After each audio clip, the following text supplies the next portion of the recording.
My name is Laura Morgan. Well, it's been that for the past 6 months.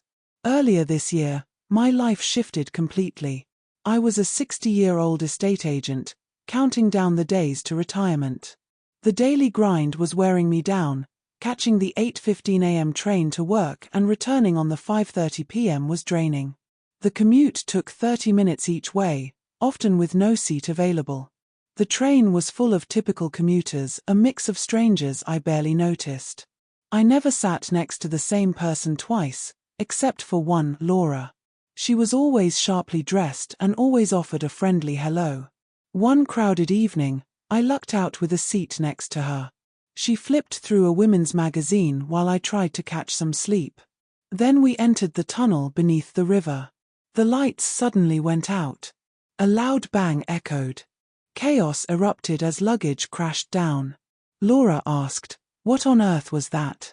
Everything went black. I felt myself floating, then nothing but darkness.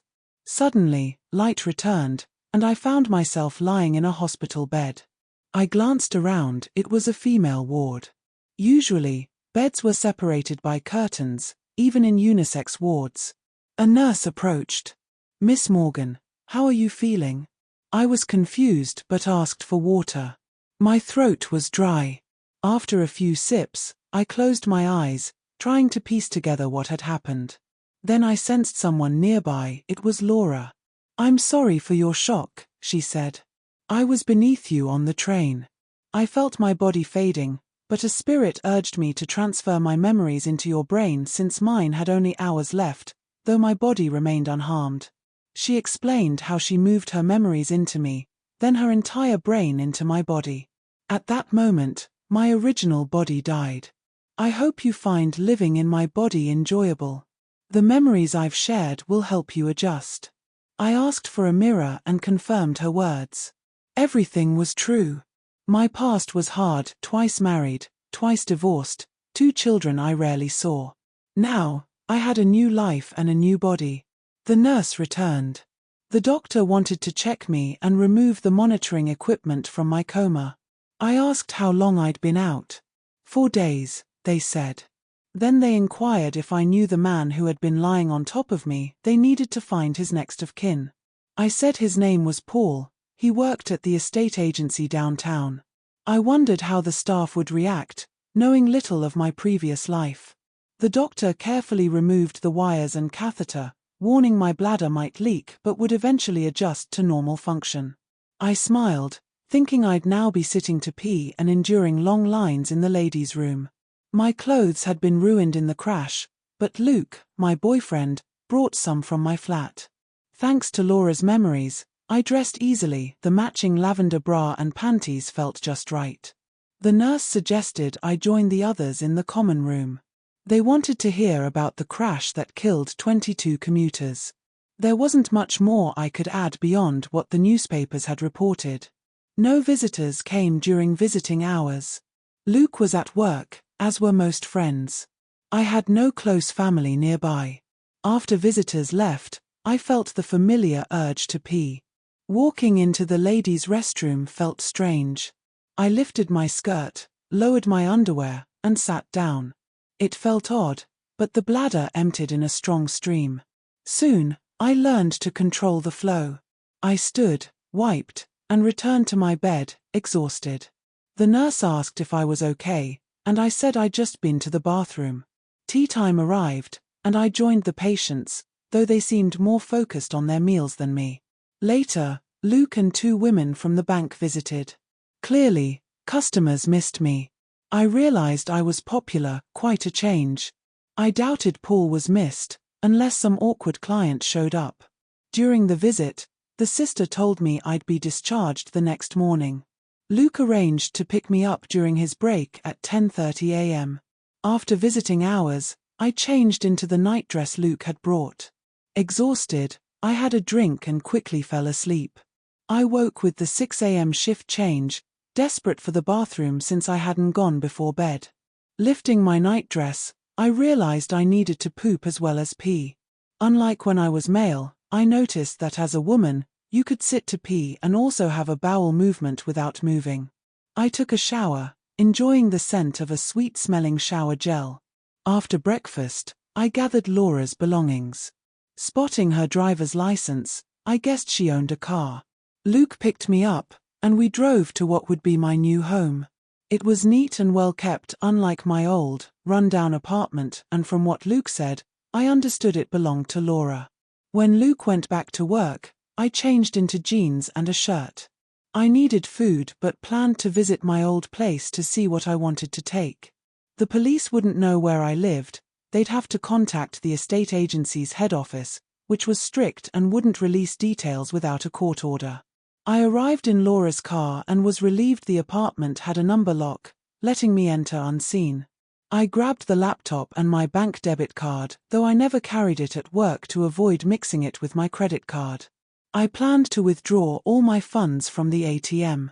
I packed 1 or 2 sentimental items, including a recently bought sheepskin coat. Carrying the case, I closed the chapter of my life as Paul. At the supermarket, I was glad I had cash since I didn't know Laura's PIN. I decided to apply for a new one once I returned to work. At the store, I had my first experience with a ladies' restroom. I had to queue and was surprised at the conversations. Some were downright rude, hardly ladylike. When a stall opened, I dashed inside, dropped my jeans and underwear, and hovered to pee, Laura's habits taking over. But there was no toilet paper, so I complained out loud. Someone slid some under the partition. I made a mental note to keep tissues in my handbag. I visited a mobile phone shop and explained mine was totaled in the crash. They checked my account, saw I had insurance, and replaced it with a similar model. The only issue, no contacts on the new phone. Back home, I called the bank and reached Mr. Tribbiani, the manager. He was glad I was out of the hospital and could return to work Monday. "Anything I can do for you?" he asked. I told him my debit card was lost and requested a replacement with a new PIN. He arranged for it to be delivered to the bank and asked if I was okay for money. I said I had enough for the weekend. I decided to lie down without bothering to undress. My phone rang, waking me.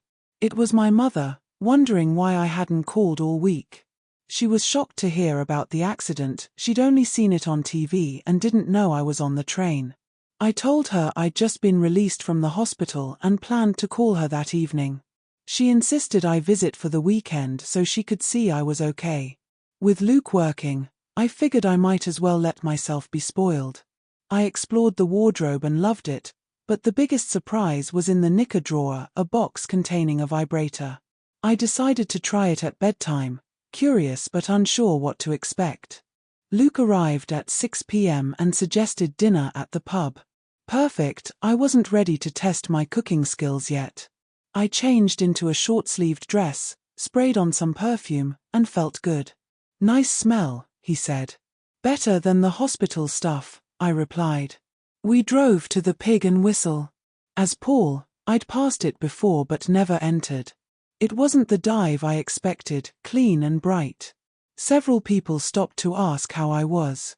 It felt odd having a drink bought for me, even if it was just a gin and tonic. I ordered my meal, and Luke remarked, "I see it's your favorite." Clearly, Laura's memories were influencing me. I finished my drink, and a customer bought me another. The meal was excellent. I understood why Laura favored it. As I sat, my bladder reminded me it was time for the ladies' room. I wondered what it would be like. It was spotless and empty, no line. One woman was at the sink, and 2 of the 4 stalls were occupied. I chose the stall at the end, with only one neighbor. Just as I lifted my skirt, a loud fart came from the next stall. I was stunned. Even men wouldn't be that rude. I lowered my underwear and sat down. While I peed, I heard the woman next door having a bowel movement. She clearly needed to go badly. I finished, wiped, and pulled my underwear back up only to hear another fart. Stepping out, the woman at the sink said, "It's noisy in there." I hate knowing I've been heard. Rachel, a colleague from Swallow's estate agents, emerged from the stall, clearly embarrassed. She blamed it on baked beans from lunch. I was surprised. Rachel was the last person I expected to be so open. She asked if I was the woman from the train crash. When I confirmed, she said a man from work had died. I replied it was Paul, and because he landed on me, he saved my life. Exiting the restroom, I met Luke, who had just used the men's. What was going on in there? He asked. Let's just say Rachel was demonstrating the power of baked beans. Let me guess, the loud fart was her. He laughed. I smiled and said, let's go home. I'm tired. Since Luke was working early Saturday, he just kissed me goodnight. At home, I made coffee and decided to shower in the morning. I took a quick pee and went to bed. On my pillow lay the vibrator. After some trial, I figured out how it worked. I hadn't realized the pleasure it could bring and how quickly. Eventually, I became sore and turned it off, but then had to pee again. Sleep came fast, and the next thing I knew, the alarm rang at 6:30. I hurried to the bathroom to relieve my bladder, noticing I always sat now. I removed my nightdress and jumped in the shower. I loved the scent of the shower gel. Women had so many options. Afterward, I donned my dressing gown and saw the laundry basket full.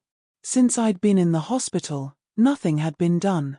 I decided to take it with me in the car and ask the servants to wash and iron it. Mum wouldn't mind. I had cereal, then chose my underwear. I considered a thong but decided I needed more time before being that adventurous.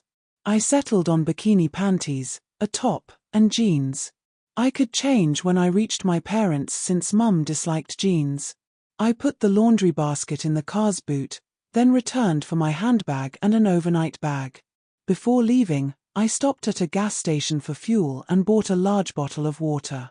The cashier commented when I paid cash. I explained I'd lost my card in the crash and was only out of the hospital yesterday. Driving north, I took a sip of water every time traffic stopped. Halfway there, I stopped at a busy service station. I bought a paper, a cake, and a cappuccino. Reading the news, I saw they were struggling to find Paul's next of kin. Not surprising. I noted the phone number, found a phone kiosk, and called Fiona's number. I knew she wouldn't be home, so I left a message asking her to contact the police at the listed number. With all the water I drank, I knew I'd need the ladies. There was a line, and while waiting, I knew I also needed a bowel movement. The service station toilets left much to be desired. While waiting, complaints echoed, and the smell was awful. An elderly lady ahead of me farted loudly and apologized, saying she'd been holding it in for ages. I sympathized, quietly letting one slip myself. 2 stalls opened, and we entered together. I was shocked to find the seat up. Clearly, the previous lady had hovered. There was more toilet paper on the floor than in the dispenser, and the sanitary bin overflowed. Grateful for my jeans, I carefully lowered them with my underwear and hovered over the seat. Before I could start, I heard the woman next door clearly struggling. I began to pee and decided to try a bowel movement as well. A long turd dropped into the water with a huge splash. I lost my balance, and my urine spilled all over me. I quickly steadied myself and finished peeing. My jeans and underwear were soaked, so I dashed to my car, hoping no one noticed. The rest of the journey was uncomfortable. When I arrived at my parents' house, I bolted out of the car and rushed upstairs to my bedroom. I stripped off my jeans and underwear and jumped into the shower. Afterwards, I sat on the toilet to finish what I had tried to do earlier. I found some underwear, a skirt, and a top in my drawers. Clearly, I kept a stash of clothes here. Downstairs, my mother asked what was wrong. I explained that since they removed all the wires and tubes, my bladder had become weak. I had to go urgently, but there was a long queue at the services, and I had wet myself. Good thing you're grown up, or I'd have smacked your bottom, she said. Remember when you were 12? Laura's memories sparked, and I recalled a church picnic with no bathrooms nearby. Boys had gone behind trees to pee, but I couldn't do that. Holding it in, I swerved to avoid a thrown ball, fell, and wet myself. Mum wasn't pleased and sent me to the housekeeper for a spanking with her hairbrush. It felt strange to remember something that never happened to me before. I wondered how many other memories would surface. We talked about the accident. I told her I remembered nothing, that my memory hadn't merged with Paul's, despite him saving my life. I seemed to have two sets of memories. My body remembered Laura's life, but my history was Paul's except when I accessed Laura's past. I would need to integrate her memories carefully, so I didn't let anything slip. When Dad came in, he said Mum's brother Ross and his wife were bringing her mother over that afternoon. "Is Joy coming?" I asked. "Of course," he said. "You two have lots to catch up on." I remembered Joy was teaching at a primary school. When my cousin arrived, she suggested we go shopping. Claire would join during her break. Who was Claire? When I tried to access Laura's memories, I hit a block. On the way into town, I remarked it had been a while since I'd been home. "We've missed you," Joe said. "Maybe I can come down and see you." "Great idea." "I think Claire works Saturdays," I replied. "Yes," Joe said. "Estate agents are busy on Saturdays." The bell rang. I guessed Paul had met her. We arrived, and I parked the car. I wondered what Joe wanted to buy, probably clothes. Actually, it was shoes. Not bad. I wasn't joining her in the changing rooms. I sat and watched her try on pair after pair, wondering when she'd stop. Looking at the time, I asked when we'd meet Claire. "Crumbs," Joe said, grabbing a pair and paying. It was the first pair she'd tried. Approaching the estate agent, I saw a girl my age emerge. It was the girl I had trained with as Paul. We went inside to Costa. Joe ordered coffees. Claire asked about the train accident. "Do you know a 60-year-old man from Swallows called Paul?" "Yes," she replied. "We met at training about a month ago." "Well, he passed saving my life," I explained. She was surprised it hadn't spread through the office grapevine. I knew she'd be eager to share. Joe needed the restroom or the unisex loo at least. I said I'd join her. Claire left to return to work. Suddenly, Laura's memories opened up. There were two toilets, one disabled, one occupied. I planned to wait, but Joe said, "Come join me." I'd stood alongside men at urinals but never shared a stall. The seat was up, indicating a male visitor last time. Joe left it raised, lifted her skirt, lowered her underwear, and showed me a female stream for the first time. She wiped and then cursed, saying she'd started her period. She pulled a tampon from her bag, inserted it, then replaced her underwear. "I'm a day early," she said. I suddenly realized I had none in my handbag and no idea when my visitor might arrive. I told Joe I needed some. My supply had been lost in the train crash and I didn't know how the coma would affect my cycle. "Very wise," she said. "The chemist is just over there." It gave me a chance to check on my birth control pills, too. Joe needed cash from the ATM, so I was alone. The pharmacist confirmed I needed to wait 2 weeks before relying on the pills. Luke wouldn't like that. I could see the vibrator getting a lot of use. I met Joe, and we walked back to the car. "No intimacy for 2 weeks," I told her. When we got home, we both headed to the lounge where Grandma was waiting. She asked about the accident, her only worry being Paul's family. If only she knew. I was surprised. Then again, I never really knew her. Eventually, I decided to take a bath and get ready for dinner. My bedroom only had a shower, so I undressed, slipped on a robe, and crossed to the master bathroom. I ran a bath, using a very feminine bubble bath. Feeling bold, I chose to wear a thong. I'd always wondered what it felt like. Now I could try. I found a matching bra and put them on. I added a slip with hold-ups and the long yellow dress hanging in the wardrobe. It felt wonderfully feminine. As I left the bedroom, I ran into Joe, who changed into a light blue top and a dark blue skirt. We went down to the drawing room to wait for dinner. Sitting there, I realized how much had changed. Just a week ago, I was alone in my apartment, eating pizza and hoping my daughter would call. Now, it felt like I'd hit the jackpot. I was the daughter of a wealthy family, had a good job at the bank, friends at work and at home, all the clothes I could want, and my own apartment. I looked forward to being with my boyfriend if it was even half as good as the vibrator, It would be amazing. Any downsides? Queuing for the ladies' room only to face urine-soaked seats and no toilet paper. I'd always hovered for a bowel movement in male toilets, so it wasn't entirely new, but I could see myself doing it more often now. Joe's voice pulled me back. I think I'm leaking, I need to go to the bathroom. I wasn't sure when my period was due, but after everything, I was confident I could handle that, too. If you appreciated this story and wish to show your support, don't forget to join me on Patreon for exclusive content.